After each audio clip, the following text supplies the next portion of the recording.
Super computers fast അല്ലേ? എന്നാൽ super computers use ചെയ്ത് 10 സെപ്റ്റിലിയൻ ഇയേഴ്സ് കൊണ്ട് ചെയ്യുന്ന ഒരു ടാസ്ക് വെറും 5 മിനിറ്റ് കൊണ്ട് ചെയ്യാൻ പറ്റുമല്ലോ. ഗൂഗിൾ വില്ലോ എന്ന പേരിൽ ഒരു പുതിയ ക്വാണ്ടം കമ്പ്യൂട്ടിംഗ് ചിപ്പ് ഇൻട്രൊഡ്യൂസ് ചെയ്തിരിക്കുകയാണ്. സാധാരണ കമ്പ്യൂട്ടേഴ്സിൽ ബിറ്റ്സ് യൂസ് ചെയ്ത് പ്രോബ്ലം സോൾവ് ചെയ്യുമ്പോൾ വില്ലോയിൽ അത് ക്യൂബിറ്റ്സ് ആണ് യൂസ് ചെയ്യുന്നത്. അതായത് ബിറ്റ്സ് സീറോസിനെയും വൺസിനെയും വെക്ടറിൽ റെപ്രസെന്റ് ചെയ്യുന്ന ഒരു രീതിയാണ് ക്യൂബിറ്റ്സ് യൂസ് ചെയ്യുന്നത്. ഇതിന്റെ ഒരു മെയിൻ അഡ്വാൻറ്റേജ് ഒരു പ്രോബ്ലത്തിന്റെ ഒരുപാട് solutions at A time consider ചെയ്യാൻ വില്ലോയ്ക്കാകും. സപ്പോസ് നമ്മളൊരു കോയിൻ സ്പിൻ ചെയ്ത് സൂപ്പർ കമ്പ്യൂട്ടറിന്റെ അടുത്ത് ഹെഡ്സ് വരോ ടെയിൽസ് വരോ എന്ന് ചോദിച്ചു കഴിഞ്ഞാൽ ഒരുപാട് ഫിസിക്കൽ ക്വാണ്ടിറ്റീസിന്റെ അടിസ്ഥാനത്തിൽ നമുക്ക് സൂപ്പർ കമ്പ്യൂട്ടർ ഒരു ആൻസർ തരും, ഹെഡ്സ് ഓർ ടെയിൽസ്. പക്ഷേ വില്ലോ ഈ രണ്ട് ആൻസേഴ്സും ഒരുമിച്ച് കൺസിഡർ ചെയ്യും. എന്നിട്ട് ഇതേ ഫിസിക്കൽ ക്വാണ്ടിറ്റീസിന്റെ അടിസ്ഥാനത്തിൽ തെറ്റായിട്ടുള്ള ഉത്തരം റിമൂവ് ചെയ്യും.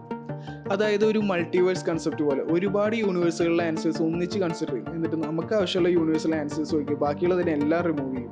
സീറോ റെസിസ്റ്റൻസ് ഉള്ള സൂപ്പർ കണ്ടക്ടിവിറ്റി പ്രോപ്പർട്ടീസ് ആണ് ഇത്ര അധികം ഡാറ്റ ഹാൻഡിൽ ചെയ്യാൻ ഇതിനെ കേപ്പബിൾ ആക്കുന്നത്. AI, medicine, astronautics, cryptography, encryption തുടങ്ങിയ ഒരുപാട് മേഖലകളിൽ ഇതിന് വലിയ ഇമ്പാക്റ്റ് ഉണ്ടായിരിക്കും. കറന്റ്ലി ഇതൊരു റിസർച്ച് ഫേസിലാണ്. പക്ഷേ ഗൂഗിൾ ഇതിൽ വിജയിച്ചാൽ they will become A monopoly.